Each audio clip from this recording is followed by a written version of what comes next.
On the 4th of February, 1965, in Paris, a tall French general bloke walks up to the podium at the Élysée Palace. 200 journos lean forward in their seats. Charles de Gaulle's called an impromptu presser, but no one knows what it's about. He clears his throat and announces that gold, not the US dollar, is the only real measure of wealth. He calls the dollar system a credit scheme that's been taken over by just one country. France, he says, will straight away start swapping its dollar reserves for actual gold. Time magazine reckons this is the most obvious attack on an ally's financial power ever done by a head of government. Over the next couple of years, France will pull thousands of tons of gold out of American vaults. Within 6 years, the whole Bretton Woods system goes belly up. The dollar loses its gold convertibility for good. Now picture this. Beijing, 2022. China just saw the West freeze $300 billion of Russian reserves with one keyboard click, no trial, no warning, just frozen. The People's Bank of China starts buying gold every month and keeps it up for 18 months straight. They cut their U.S. Treasury holdings by nearly half, from $1.3 trillion down to below $700 billion. They're not swapping dollars for yuan, they're turning dollars into gold. Same pattern, same reasoning, same outcome every bloody time. Here's what's got me losing sleep. Over the last 20 years, the dollar's share of global reserves has dropped from 70% to 58%. Central banks have bought over 3,000 tons of gold in just 3 years, from 2022 to 2024, and not a single central bank surveyed by the World Gold Council plans to reduce its gold stash. Not one. By the end of this vid, you'll know exactly which 5 events made central banks ditch dollars in favor of gold.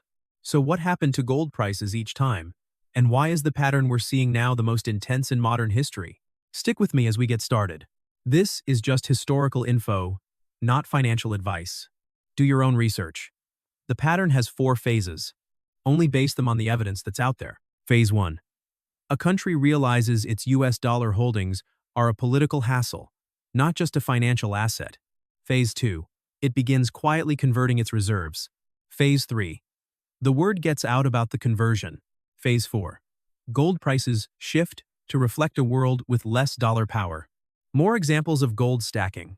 France in 65, the London gold pool in 68, emerging economies after the GFC, China and Russia from 2014 onwards, and the whole developing world after 2022. Same phases, same order every time. First up is de Gaulle's gold push. What blows people's minds? France didn't just ask for gold, they ran a secret military-style mission to get it back. The mission was called vide-go, which means empty pockets in French. It kicked off in September 1963, headed up by Jacques Rueff, de Gaulle's economic advisor. Rueff used to be deputy governor of the Bank of France and got sacked during the Vichy regime. In 1941, anti-Semitic laws were brought in.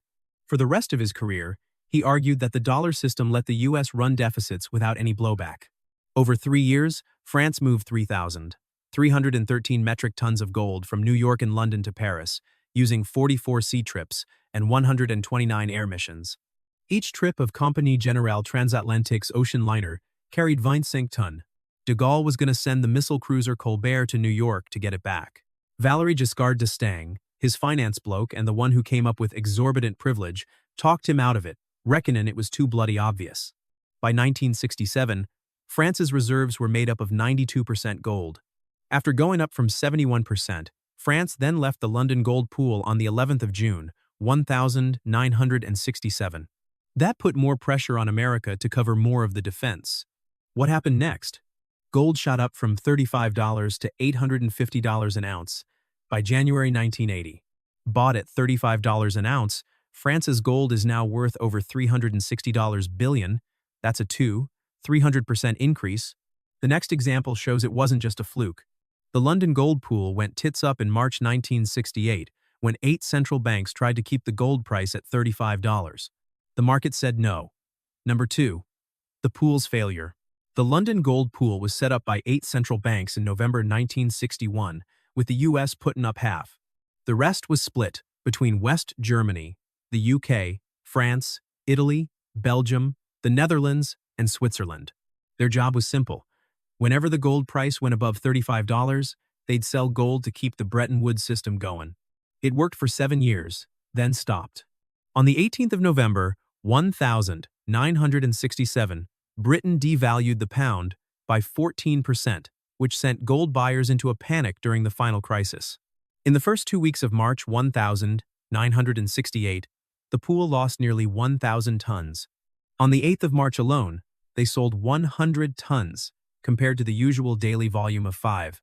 Late on Thursday, the 14th of March, Treasury Secretary Henry Fowler and Fed Chair William McChesney Martin gave London a bell. The Brits got asked to shut down the gold market. The Queen declared a public holiday on Friday, so the market was shut for a fortnight. When it opened back up on April 1st, the price was $38. A two-tier system took over from it and stuck around for 3 years. Then on the 15th of August 1971, Richard Nixon shut the gold window for good. America's gold reserves dropped from 20,000 tons in 1957 to under 11,000 tons by 1968, a 46% drop. People who bought gold at $35 and kept it until 1980 saw a 2.4 times return, while dollar holders, by 1980, they'd lost 2/3 of their buying power because of inflation. Have a sec if you're realizing that central banks have pulled this stunt before, and they're doing it again right now. Please hit that subscribe button. I'm the independent financial historian. I share historical facts to help you spot patterns before they come around again. Number 3 is about the shift that happened after 2008.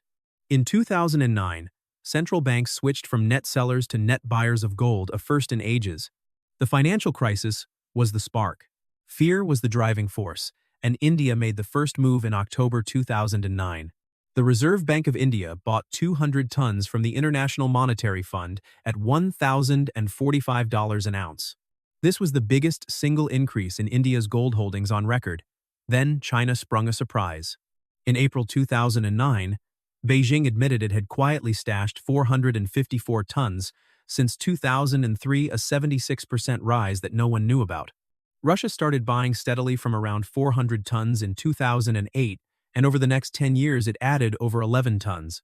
Back in 2017, First Deputy Chairman Sergei Shvetsov mentioned at a conference he wasn't going to go on about the geopolitical landscape. Still, everyone knew gold's role in protecting a country's financial and economic security. Gold's price jumped from under $700 at the end of 2008 to over $1,900 by August 2011. Central banks that got in early on gold saw the value of their holdings multiply. The ones that hung about ended up copping a higher price.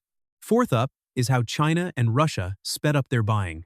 After Russia took Crimea in 2014, things changed. Gold buying wasn't just a once-off thing anymore. It became a strategic move. China's official gold reserves went from 1,054 tons in 2009 to 2,306 tons by late 2025. From November 2022, China added gold for 18 months straight. Over that same period, China cut its U.S. Treasury holdings by almost half, from $1.3 trillion down to under $700 billion. That ain't diversification, it's substitution. Russia's reserves grew from 600 tons to over 2,300 tons.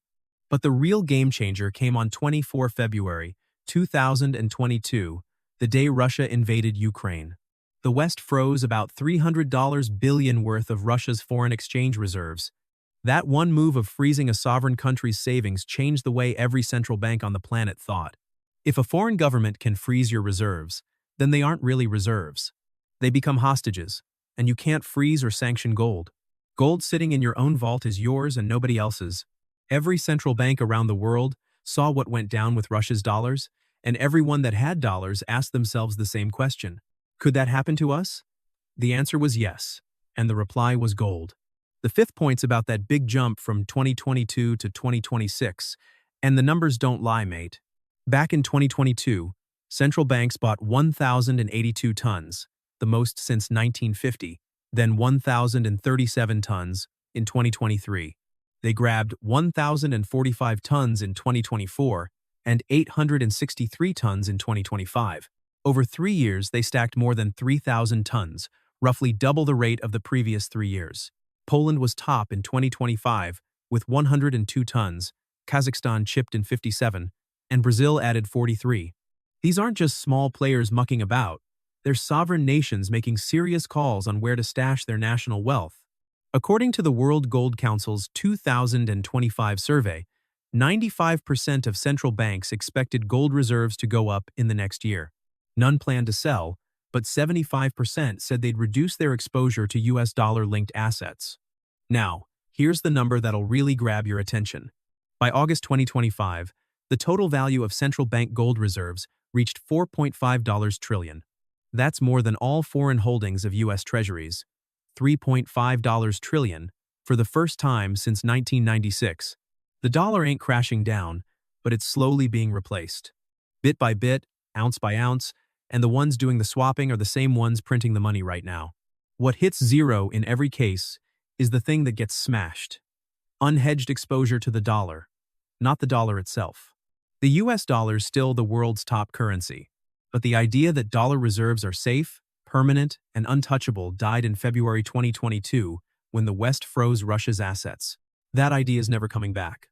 Dollar savings accounts, government bonds paying less than inflation, and cash in a bank earning 3% while food goes up 5%, these are the things that get quietly nibbled away.